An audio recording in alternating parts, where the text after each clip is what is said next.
बिस्मिल्लाहिर्रहमानिर्रहीम। मैं हूं शहजाद हुसैन भट्ट। नाजरीन, आप देख रहे हैं फेस टू फेस। 28 फरवरी का दिन व्हाइट हाउस में अमेरिका और यूक्रेन के बीच तल्लुकात के लिए इंतहाई अहम था, मगर दोनों मुल्कों के सदूर की मुलाकात देखते ही देखते तकरार में बदल गई। अमेरिकी सदर डोनाल्ड ट्रंप जब से सदारत का ओहदा संभाला है, तब से मुख्तलिफ औकात में उनकी जानिब से जो यूक्रेन के साथ तल्लुकात हैं, वो दिन ब दिन जो है वो सख्त मौक़िफ़ देखने में आता जा रहा है। जैसा कि गुज़िश्ता माह फरवरी के आखिर में ये खबर सामने आई थी कि जिसमें अमेरिकी सदर की जानिब से यूक्रेन में नायाब मादनी ज़खायर से मुतल्लक कहा गया था कि अगर यूक्रेन रूस के ख़िलाफ़ अमेरिका की हमायत बरकरार रखना चाहता है तो फिर उसे चाहिए कि ज़खायर वो अमेरिका को दे दे।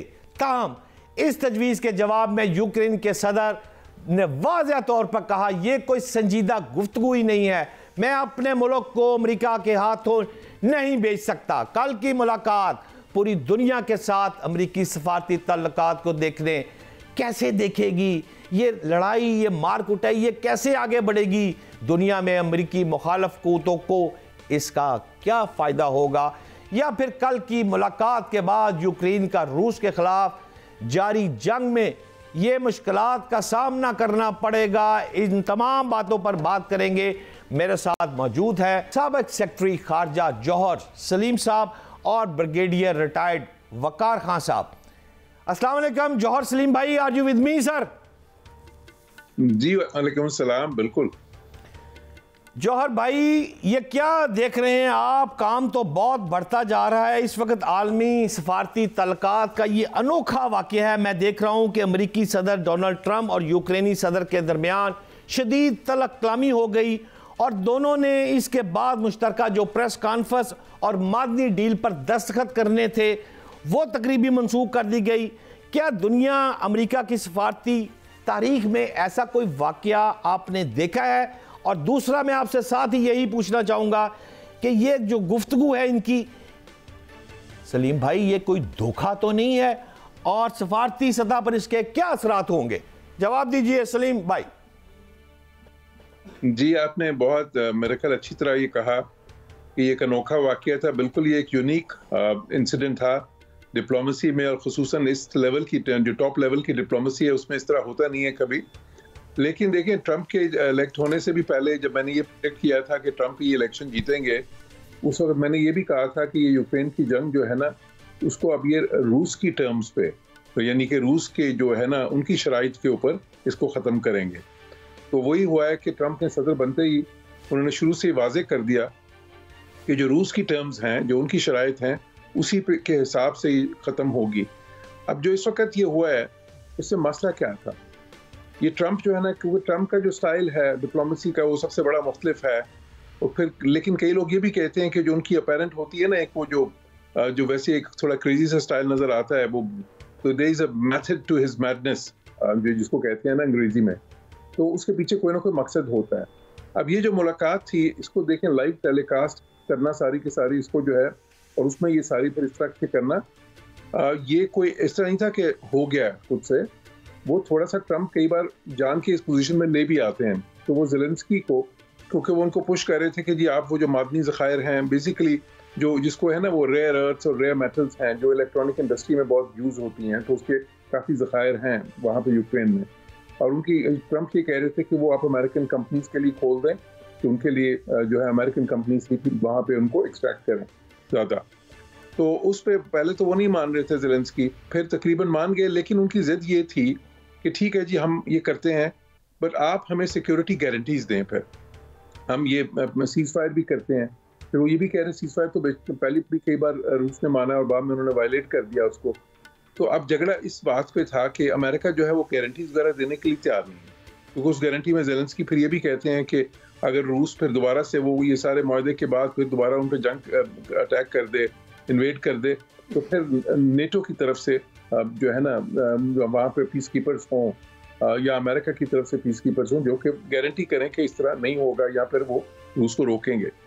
अब ये जो इसका एक पब्लिक स्पेक्टिकल बना है इस तरह से, देखें एक तमाशा ही बन गया जो पूरी दुनिया ने देखा तो उसमें कुछ एनालिस्ट अमेरिका में ये भी कह रहे हैं कि ये एक ट्रैप था जो ट्रंप की साइड ने सेट किया था ज़ेलेंस्की के लिए, क्योंकि अगर ये जो बंद कमरे की मुलाकात होती तो उसमें वो ज़ेलेंस्की बड़ा सख्त स्टैंड ले लेते हैं कई बार, लेकिन इस मुलाकात में ये हुआ है कि अब सबके सामने क्योंकि हो गया, उनको ही वाज बेसिकली जिसे कहते हैं ना पुट ऑन द मैट। तो अब वो अब थोड़े से बाद में फिर उन्होंने अब देखें बाद में फॉक्स जो न्यूज़ है जो कि जो बहुत ही पॉपुलर चैनल है राइट विंग का अमेरिका में, इसमें सबसे पॉपुलर चैनल है, उसमें जब ज़ेलेंस्की ने इंटरव्यू दिया ब्रेट बायर को तो उसमें उन्होंने बार बार उनसे कहा जी आपको तो माफ़ी मांगनी चाहिए क्योंकि आपने हमारे मुल्क की इंसल्ट की है, हमारे प्रेसिडेंट की इंसल्ट कर दी। तो प्रेशर सारा जो है इससे ज़ेलेंस्की पे आ गया एक्चुअली। और इसमें देखें कोई शक नहीं है कि अमेरिका जो है ना, कार्ड्स अमेरिका के पास ही हैं। अगर अमेरिका यूक्रेन की मदद करना बंद कर दे तो यूक्रेन ये जंग जारी नहीं रख सकता। ये बात यूरोप को भी मालूम है। यूरोप ये तो नहीं चाहता कि बिल्कुल जंग जोन सी है वो सारी बंदी, उसकी जंग बंदी जो है सारी रूस की शराइत पे हो, लेकिन यूरोप की मजबूरी ये है कि अमेरिका के बगैर वो भी ये जंग नहीं जो सिर्फ अपनी मदद के ऊपर वो जंग ये जारी नहीं रखवा सकते यूक्रेन से।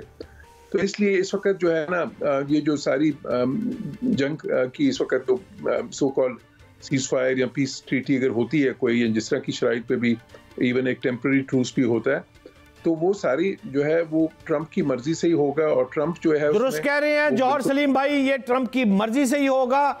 मैं ब्रिगेडियर वकार साहब आपसे जानना ये चाहता हूं, जौहर सलीम भाई ने जो हमें बताया है, मुझे तो इससे आसान ज़बान में यही समझ आया है कि ट्रंप यूक्रेन से जंग बंदी करवा कर मादनी ज़खायर पर कब्जा करना चाहता है। लेकिन आप ये बताएं कि क्या इससे तीसरी आलमी जंग का खतरा पैदा नहीं हो रहा? आई थिंक ट्रंप ने इसको बड़ा क्लियरली हाईलाइट किया, बल्कि आई थिंक जो सिंह साहब ने इसका कहा कि जब बातचीत हो रही थी तो बीच में जेडी वैंस जो वाइस प्रेसिडेंट, उन्होंने एक लुक मारी अनप्रेसिडेंटेड। जनरली जब दो सदर बोल रहे तो वाइस प्रेसिडेंट नहीं बोलता, लिस्टिंग एंड पे होते हैं, लेकिन ना सिर्फ उन्होंने स्नैप किया बल्कि रिमाइंड कराया ज़ेलेंस्की को कि बेसिकली एक तो आप जंग हार रहे हैं, दूसरा ये है कि आपने आके कैंपेन की थी जब ट्रंप और बाइडन का मुकाबला था, ज़ेलेंस्की साहब अमेरिका आए थे तो ट्रंप के अगेंस्ट कैंपेन भी की, तो एक पर्सनल ग्रज भी है।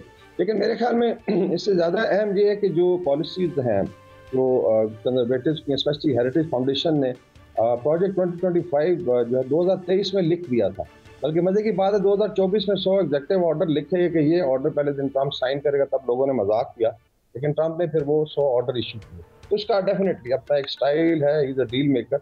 और इसके अंदर जो क्लैश हुआ, आई थिंक इसमें जो ज़ेलेंस्की है he was already under pressure.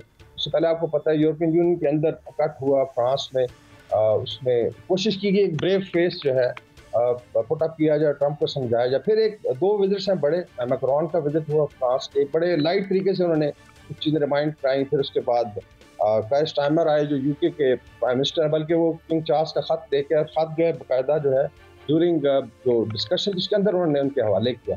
तो ये बड़ी आई थिंक अनप्रेसिडेंटेड चीज़ें हैं। लेकिन मेरे ख्याल में जो कंजर्वेटिव्स का थिंक टैंक था, जो ट्रंप की टीम है, वुड से क्योंकि आपको याद होगा लास्ट टाइम जब ट्रंप थे तो इनको बड़ा बांधा था एस्टेब्लिशमेंट ने। इनके जो नेशनल सिक्योरिटी एडवाइजर थे जनरल फ्लाइन को पहले हफ्ते में CIA ने सैक करवा दिया था कि आपके रशिया के साथ बेसिकली कोई रिलेशनशिप है या ऑपरेशन कैंप के हैं। तो इस दफ़ा बड़ी तैयारी से आई है आई थिंक हेरिटेज फाउंडेशन और ट्रंप की टीम के जी हम एक तो आई थिंक इसके 4 बड़े ऑब्जेक्टिव हैं। एक तो एस्टेब्लिशमेंट कहते हैं हम स्मैश करेंगे, आप अपॉइंटमेंट देखें, चाहे तुलसी गैबर्ड है, चाहे जो है पेश पटेल है, उसके अलावा जो है एलोन मस्क को जो डिपार्टमेंट ऑफ गवर्नमेंट एफिशिएंसी में लगाए, जो बल्कि ईमेल्स कर रहे हैं अभी, और इवन इंटेलिजेंस एजेंसीज को ईमेल गए कि हफ्ते की परफॉर्मेंस अपनी बताएं, तो लोग हंस रहे हैं कि अगर CIA वाले हैं तो क्या बताएंगे उसको अगर वो सीक्रेट चीज़ पे। तो मेनली एक इंस्टिगेशन है। दूसरा आई थिंक अमेरिका फर्स्ट में इकॉनमी है, और ट्रंप समझता है कि अगर जंगें कंटिन्यू होती है, जंग का काफ़ी सारा नुकसान यूरोप को भी हुआ है, ट्रेड पे भी इम्पैक्ट आया है, तो उसका इनडायरेक्ट जो है लॉस जो है अमेरिका को भी हो सकता है। दुरुस्त कह रहे हैं, लॉस अमेरिका को भी हो सकता है। मैं वापस जाना चाहूँगा जौहर सलीम भाई आपके पास। जो बातें ब्रिगेडियर साहब ने फरमाई हैं उससे तो ये बातें समझ आ रही हैं कि आपसे ये मैं पूछना चाहता हूँ, क्या यूक्रेन जो है वो रूस से जंग बंदी मुआहदे पर रजामंद हो जाएगा या सदर ट्रंप जो है वो नाकाम हो जाएंगे? क्योंकि अगर आप गौर करें तो कनाडा और जर्मनी समेत दीगर ममालिक भी जो है वो ज़ेलेंस्की की हमायत में जा रहे हैं। तो अगर यूक्रेन की हमायत में ये आ रहे हैं तो ट्रंप को कहाँ आप देख रहे हैं, कामयाब या नाकाम? जी, जिससे मैंने कहा, एक तो देखें ज़ेलेंस्की जो है उनकी इस वक्त जो सिचुएशन है ना वहाँ पे, वो बहुत मुश्किल है इस वक्त उनके पास, क्योंकि रशिया ने तो तहिया किया हुआ है कि जो भी होगा हमने तो ये जंग जीतनी है। अब उनके पास जो है ना इस वक्त तकरीबन सोल्जर्स ख़त्म होते जा रहे हैं। वो जो कंस्क्रिप्शन है ना, जो कि ये होता है कि आप ज़बरदस्ती लोगों को फ़ौज में भर्ती करते हैं, वो कर रहे हैं यूक्रेन में, और उसमें उम्र की हद वो कम करते जा रहे हैं, क्योंकि ज़ाहिर इलाकों की उनके हिसाब से कैजुअल्टीज़ हुई हैं दोनों तरफ से। दूसरी बात यह है कि अगर जो वेपन्स उनको अमेरिका दे सकता है, यूरोप उस तरह के वेपनरी नहीं दे सकता। और फिर तीसरी चीज़ ये है कि रशियन जो है ना इसमें ड्रोन्स बहुत ज़्यादा यूज़ कर रहे हैं, और रशियंस ने ड्रोन्स की प्रोडक्शन बहुत ही ज़्यादा शुरू कर दी है, थाउजेंड्स एंड थाउजेंड्स। तो ये जंग जो है, ये मेरा नहीं देखता इसको कि ये जंग अमेरिका की मदद के बगैर ज़ेलेंस्की जारी रख सकते हैं। इसलिए इसमें जो है ना यूरोपियंस जो हैं उनको भी ये चीज़ पता है कि अगर अमेरिका जो है सपोर्ट बंद कर देगा तो यूरोप खुद से ये जंग नहीं वो जो है जारी रख सकता। इसलिए बेसिकली देखें, आखिर में होगा वही जो ज़्यादा ट्रंप चाहेंगे इसमें, और वो ज़्यादा ट्रंप उसमें क्या चाह रहे हैं कि जो रशिया की शराइत हैं ज़्यादातर वो मानना चाह रहे हैं, और ये चीज़ तो मैं कई महीनों से कह रहा हूँ कि ये इसी तरह होगा। जो ब्रिगेडियर साहब ने बात की है, वो हेरिटेज फाउंडेशन वाली जो बात कर रहे हैं ना, वो है प्रोजेक्ट 2025 उसको कहते थे अमेरिका में। अच्छा, वो उसको कई लोग कंस्पिरेसी थ्योरी कहते हैं, ट्रंप खुद भी उसकी बहुत बार तरदीद कर चुके हैं, लेकिन फिर भी ये शवाहिद भी हैं कि उस प्रोजेक्ट में जो चीज़ें थी प्रोजेक्ट 2025 में, उससे बहुत सी चीज़ों पे अमल भी हो रहा है। तो वो एक खैर कंट्रोवर्सी है उस पर अमेरिका में। लेकिन मैं कहूँगा, जो देखें जो इसमें अहम चीज़ है वो ये कि ट्रंप जो है ना, उनका स्टाइल ये है, वो एक डील मेकर का स्टाइल है, वो एक स्ट्रेटेजिशियन नहीं है, एक टैक्टिशियन है। उनका स्टाइल ये है कि वो चाहते हैं कि हर चीज़ में जिसमें भी वो निगोशिएट करें बाहर के मुल्कों से, एक बिजनेसमैन की तरह निगोशिएट करना चाहते हैं, जिसमें वो साफ साफ फ़ायदे दिखा सके अमरीकी अवाम को कि देखें ये मैंने आपके लिए फ़ायदा हासिल किया है। और इस वक्त भी वो दिखाना चाहते हैं, देखें मैंने अगर हमने $350 बिलियन की इनको इमदाद दी है यूक्रेन को, तो हमने $500 बिलियन की एक डील जो सी है ये मादनी ज़खायर के बारे में ये कर ली है। तो ये क्योंकि देखें उनकी जो कोर कॉन्स्टिट्यूंसी है अमेरिका में ट्रंप की, वो कहते हैं, वो लोग हैं, वो कहते हैं कि जी कि अमेरिका क्यों दूसरे मुल्कों को जो है ना, यूरोप को इतनी मदद देता है और बाकी मुल्कों में ये सारे प्रोग्राम चलाता है, और क्या ज़रूरत है, अमेरिका फर्स्ट होना चाहिए बस। तो और ट्रंप उसी को वो ज़्यादा ज़ाहिर है उसको वो जो है टाउट भी करते हैं, उसको पेंडर भी करते हैं। दुरुस्त कह रहे हैं जौहर सलीम भाई आप। ब्रिगेडियर साहब, ये सारी जो गुफ्तगू को अगर मैं कंपाइल करूं जो आप दोनों साहबान फरमा रहे हैं, तो ये सारी जंग पूरी दुनिया में मादनी वसाइल की है। 3 ट्रिलियन की डॉलर्स की जो मादनी वसाइल है वो तो अफगानिस्तान में भी हैं। अब यूक्रेन पे भी जो वसाइल हैं उन पे भी ट्रंप कब्जा करना चाहते हैं। तो ब्रिगेडियर साहब, मैं आपसे ये जानना चाहता हूं कि अब सदर ट्रंप जो है वो ये भी कह रहे हैं कि हमने अफगानिस्तान से असला जो है वो वापस लेना है, बेग्राम एयर बेस पर जो है वो दोबारा काबज होना चाहते हैं। तो इन तमाम हालात, हाँ चाइना भी अगर आप गौर करें तो वो भी अफगानिस्तान में कदम जमाने के लिए तैयार खड़ा है, सरमायाकारी कर रहा है।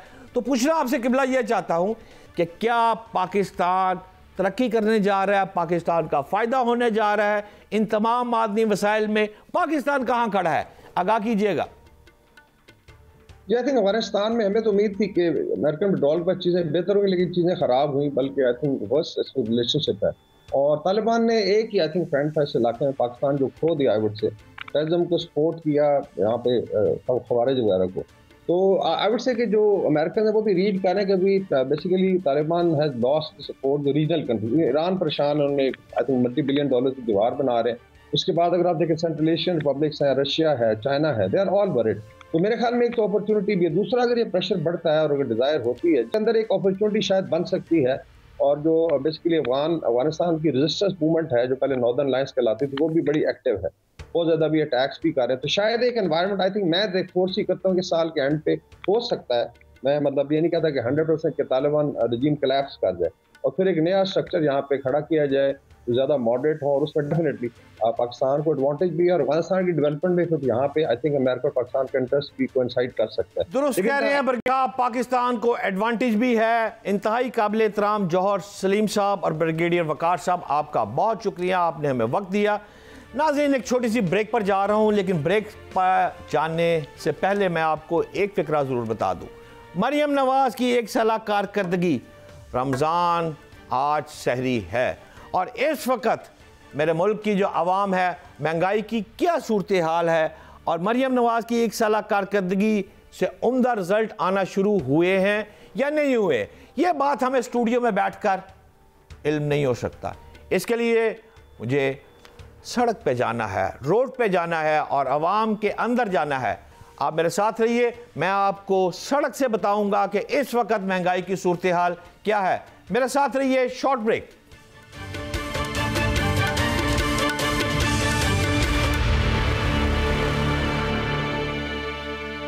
Welcome back.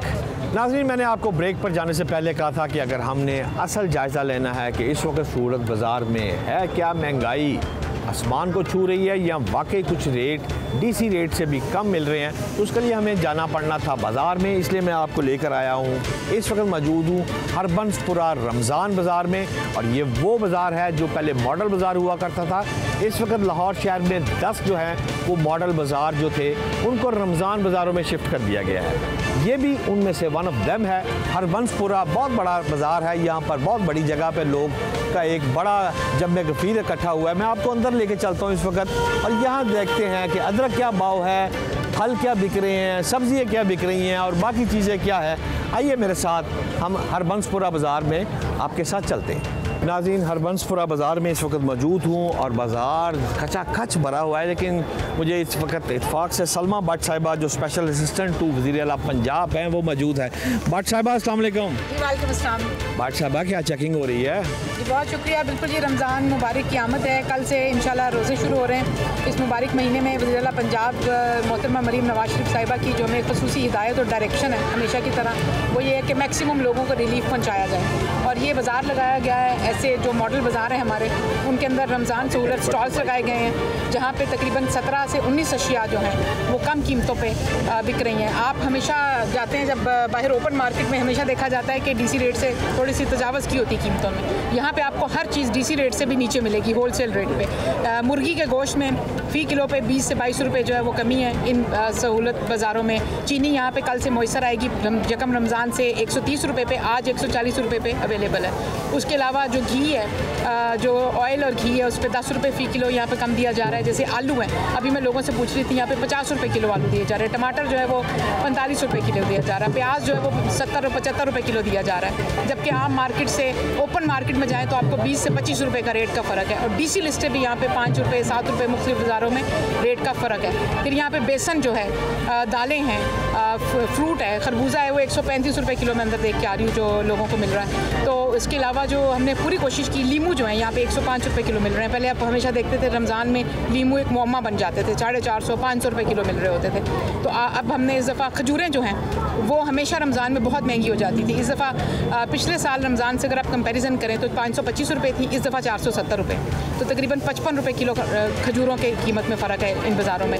तो हमने कोशिश की कि ये जो 17 से 19 ज़रूरी अशिया है रमज़ान के हवाले से, इनकी कीमतें भी कम हों और यहाँ पर उनकी सप्लाई ना टूटे। सबसे बड़ी बात है कि मॉइस्चर हों। पहले होता था 1-1 किलो सब्सिडी होती थी, जब तो 1 किलो आलू मिलते थे, 1 किलो प्याज टमाटर मिलते थे। हमने उस कॉन्सेप्ट को भी रिवाइज़ किया।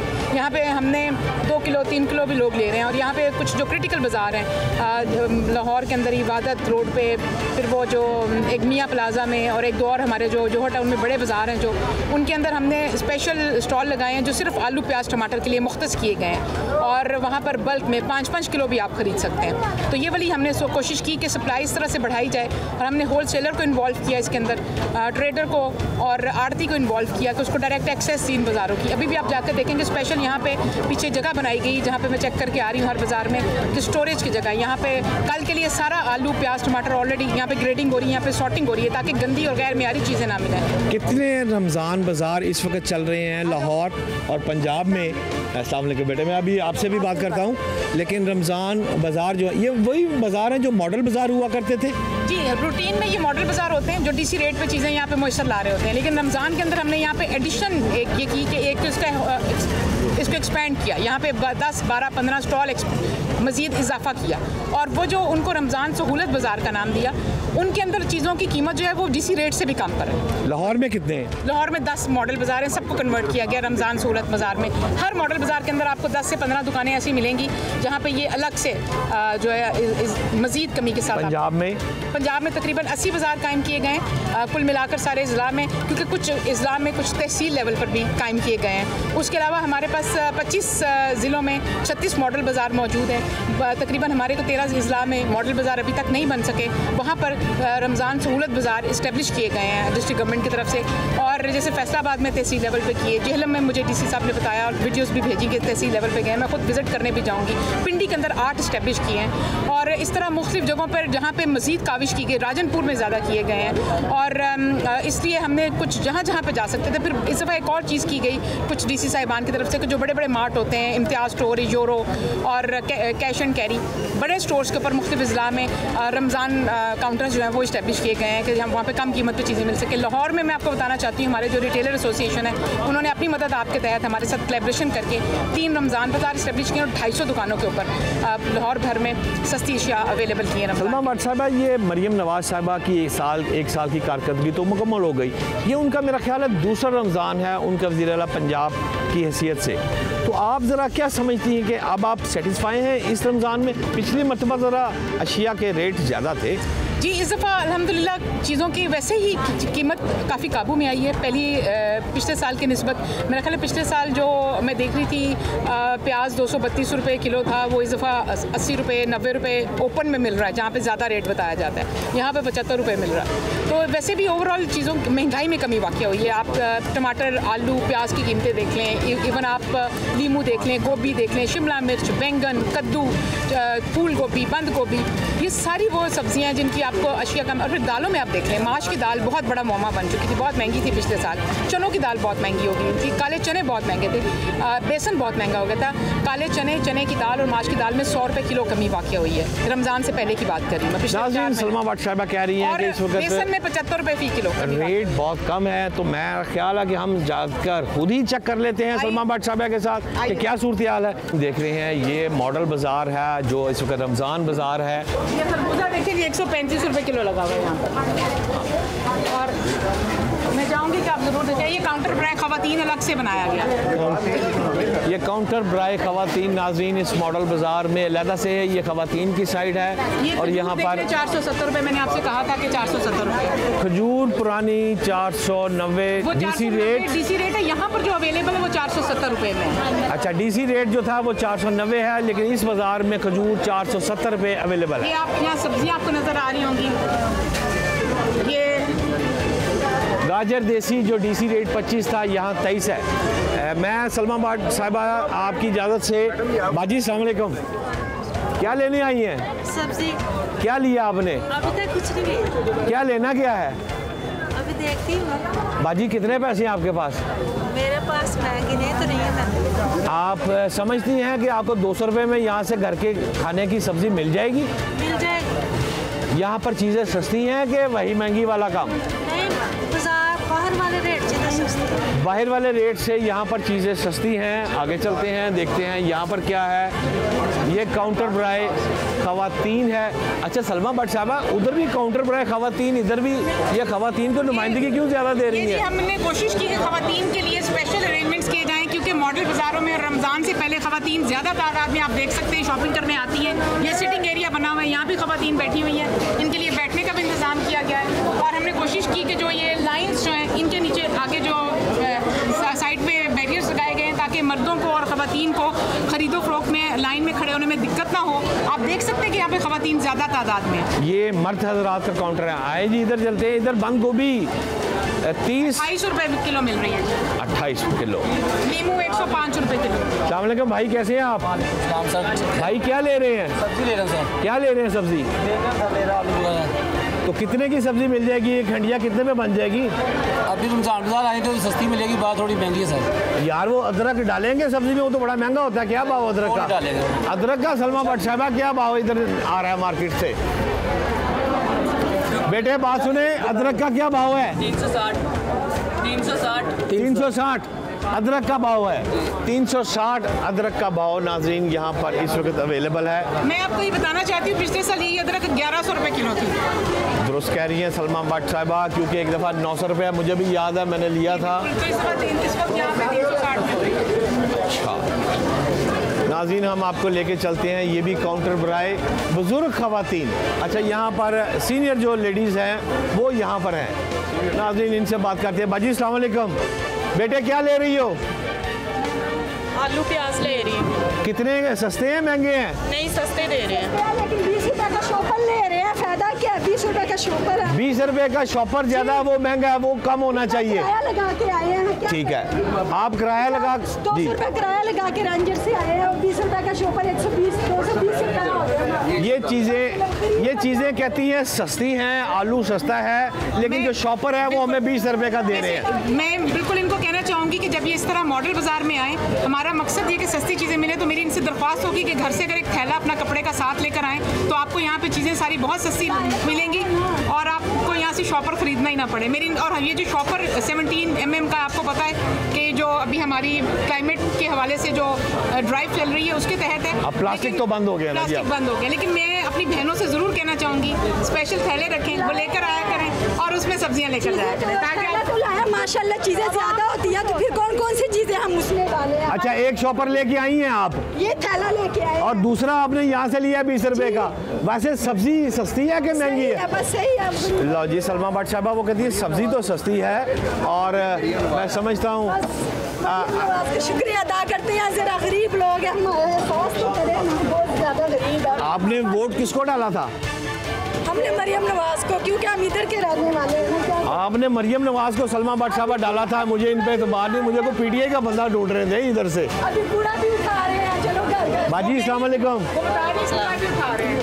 जी बाजी, कूड़ा भी उठा रहे हैं, चलो शुक्रिया मेहरबानी। मरियम नवाज का घर घर से कूड़ा उठा रहे हैं। मरियम नवाज साहिबा घर घर से कूड़ा उठा रही है। बाजी क्या ले रही हैं? आलू प्याज। आलू प्याज कितने के में बाजी आजकल हंडिया बन जाती है? बस 500 रुपए में। हाँ जी। बाबा जी कितने में हंडिया बन जाती है? मेरा ख्याल 1000 में बनती है, अगर गोश्त लें तो। गोश्त डालेंगे तो 1000। तो ये जो सब्जियां यहाँ पर मिल रही हैं, ये मार्केट वाला ही रेट लग रहा है मुझे तो बाबा जी। कुछ आज होगा, कल शायद हो ना हो। हाँ, आज रेट सस्ता है। आज तो रेट सही है, आज रेट सही है, पता नहीं है। अच्छा, ये किसकी बकेट है? ये बकेट आपकी। बाजी ये सारी बकेट आपने भर ली है, ये कितने की बकेट भरी है आपने? मेरे ख्याल से 700-800 की। ये 700-800 की। इसमें कितनी हंडियाँ बन जाएंगी? 3-4 बन गई। 4 हंडियाँ इनकी बन जाएंगी। 700-800 रुपए की नाज़रीन सब्जी ली है सलमा भट्ट साहिबा। यहाँ तो 800 रुपए में ये तो ये भी बकेट बनी। बकेट्स भी हमने यहाँ पर रखी हैं। ये अच्छा, हाँ, ये अच्छी सहूलत के लिए। कैमरामैन से कहूँगा ये अच्छी बकेट्स है, ये सामान के लिए, ट्रॉली जो है लेने के लिए। शहजादे किधर फिर रहा है? सब्जी लेने आया है? क्या लिया है? सब्जी। आलू खाता है? आलू की चिप्स खाता है?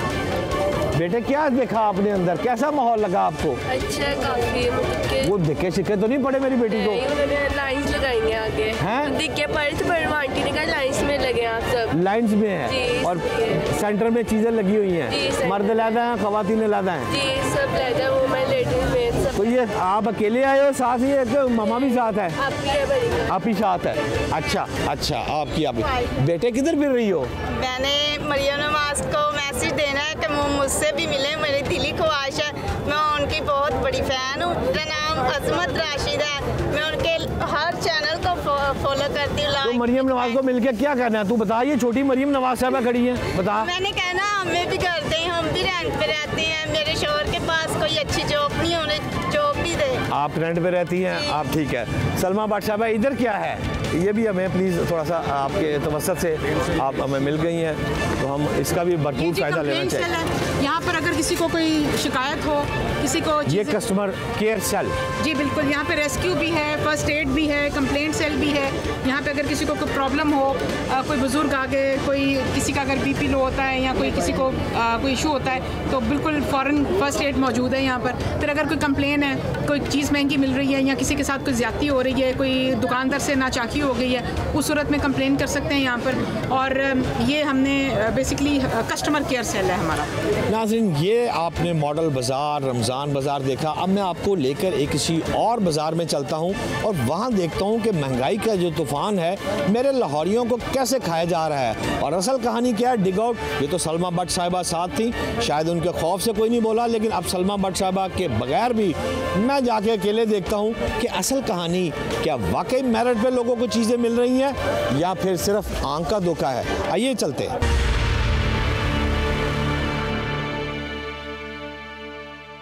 वेलकम बैक नाज़रीन, आपको मैंने बाज़ार दिखाया जो मरियम नवाज़ ने रमज़ान बाज़ार, मॉडल बाज़ार लगाया था। अब वहाँ क्या रेट थे, सरकारी रेट क्या थे, वो आपने देखे हैं। लेकिन अब मैं आपको लेके आ रहा हूँ एक खुले बाज़ार में। ये टाउनशिप बाज़ार है। टाउनशिप बाज़ार में इस वक्त जो रेडियाँ लगी हुई हैं, ये मेरे पीछे ख़वातीन भी खड़ी हैं। किसी से बात करके एक्चुअल पोजीशन जानने की कोशिश करते हैं। अस्सलाम वालेकुम। कैसी हैं आप? अल्हम्दुलिल्लाह। क्या खरीदो फरोख्त कर रही हैं? ये बहुत महंगाई है, बस खरबूजे का रेट ही हम पता कर सकते हैं, ले तो सकते नहीं हैं। नहीं, मरियम की 1 साल की कारकर्दगी जो है उससे आप मुतमईन नहीं है? बिल्कुल मुतमईन नहीं है, पता नहीं कहाँ कारकर्दगी वो कर रही है, हमें तो कोई नहीं नजर आ रही। क्यों भाई, रेट तो बड़े कम है मार्केट में, मैंने तो ये सुना था। नहीं, हमें तो नहीं नजर आ रहे रेट कम। शायद जो एलाइट क्लास, जो बिजनेस क्लास लोग हैं, शायद उनके लिए रेट कम, हमारे लिए तो नहीं है कम। आप क्या ले रही हैं? खरबूजे। खरबूजे क्या भाव पता चला कुछ? जी 130 है। 130 रुपए का? जी। तो 130 रुपए का जायज़ नहीं है? खरबूजा मेरा ख्याल है अच्छा खरबूजा है। बहुत ज़्यादा कम है, ये बहुत ज़्यादा छोटा है, कीमत से बहुत ज़्यादा है। अच्छा, यानी क्वालिटी से आप मुतमईन नहीं है? क्वालिटी जो है ना उस प्राइस के अकॉर्डिंग नहीं है, मीन्स की क्वालिटी बिल्कुल बेकार और प्राइस उसकी आसमानों से। अभी तो रमज़ान स्टार्ट होगा ना, फिर आप असल में कीमतें आप देखिएगा। ये हम कह नहीं सकते कि हमारा इस्लामिक मुल्क है कि मतलब जिसमें रमज़ान आता है तो हर चीज़ की प्राइस इतनी ऊंची कर देंगे कि जो गरीब इंसान है ना, वो फल उसने अगर रोज़े में खाना हो तो वो नहीं खा सकता। दुरुस्त कह रही हैं, फल खाना मुश्किल है भाई। ये क्वालिटी वाइज ये कह रही हैं कि कोई इतना अच्छा नहीं है। 130 रुपए का दे रहे हो तुम। अच्छा मीठा है? नहीं, तो ये 130 रुपए भाव जो है वो बाजार में तो अच्छा खरबूजा है, यहाँ पर ये क्यों इस तरह का है? तो जैसा खरबूजा वैसा रेट है। अच्छा, ये आप सेब क्या भाव दे रहे हैं? सेब 250 रुपये किलो दे रहे हैं। भाई ये प्राइस ठीक दे रहे हैं? पहले 200 का देते थे, अब 250। अब 250 का? पहले 300 रुपये लेके गए, ये बात ना करें। 300 रुपये किलो सेब है, ये ऐसी बात झूठ ना बोले। 300 रुपये किलो ले, हम 250 रुपये भी बेच रहे हैं। बहुत शुक्रिया आपका। मैं आपको नाज़रीन आगे लेके चलता हूँ। इस वक्त भाई क्या खरीदने फरोख्त करने आए आप? फल खरीदने आए हैं। कौन सा लेना फल? सेब देख रहे हैं। सेब देख रहे हैं? हाँ जी। तो मॉडल बाजार चले जाओ, वहाँ सुना सस्ता मिले, ओपन बाजार में क्यों ले रहे हो? अभी तो देख रहे हैं। अभी देख रहे हैं? हाँ जी। कोई आपको 1 साल की मरीम नवाज की कारकर्दगी कैसी लगी है? महंगाई कम हुई है? नहीं, महंगाई तो नहीं हुई। महंगाई कम नहीं हुई? काफ़ी नहीं। ये कहती हैं जी महंगाई कम नहीं हुई। ये ओपन बाजार में अमरूद बड़े अच्छे बिक रहे हैं, इससे बात करते हैं। भाई ये भाई कैसे हो? और यार इधर बात सुनिए, कितने का दे रहा है अमरूद? 150 रुपये किलो। 150? तो क्वालिटी बेटे इसकी ठीक है 150 रुपये वाली? हाँ जी ठीक है। भाई ये अमरूद कैसा है? अमरूद तो बहुत अच्छा है भाईजान। आप क्या समझते हैं कि इस वक्त जो महंगाई है ये हुकूमत ने कंट्रोल कर ली है? बिल्कुल नहीं। क्यों भाई? हर एक बंदा जो है वो यहाँ पे बिल्कुल बेबस है। किस तरह? अभी ये अमरूद 100 रुपये 80 रुपये किलो बिकता था, अभी ये 200-250 बिक रहा है। क्यों? महंगाई है। महंगाई के ऊपर कंट्रोल है ही नहीं। रमज़ान की आमद के बाद महंगाई ऊपर चली गई है? बहुत ऊपर है। अब ये समझ ले, अभी हमने वो सेब वाले से पूछा है। हाँ। वो सेब तकरीबन 150 रुपये किलो है, अभी वो 250 रुपये 300 रुपये किलो दे रहा है रमज़ान की वजह से। कल खजूर जो है ना वो 140 रुपये किलो बिक रहे थे, आज वो खजूर जो है ना वो 450-500 रुपये किलो बिक रही है। तो इसमें गरीब बंदा क्या करेगा? ठीक कह रहे हैं। ये कह रहे हैं कि जो ओपन मार्केट है, देखें वहाँ से गुजरते हुए लोगों को जो चीज़ें हैं वो यहाँ पर ओपन मार्केट से लेना कुछ आसानी है, और इस सिलसिले में जो सूरत हाल है यहाँ पर तो महंगाई कुछ ज़्यादा है। इस वक्त मैं बड़ा तंदूर पर आया हूँ, ये गरम गरम रोटी इस वक्त खाने को तो बड़ा दिल कर रहा है, लेकिन महंगाई की क्या सूरत हाल है? अस्सलाम वालेकुम भाई। जी वालेकुम सलाम। भाई इस वक्त मरियम की 1 साल की कारकर्दगी, महंगाई कम हुई है?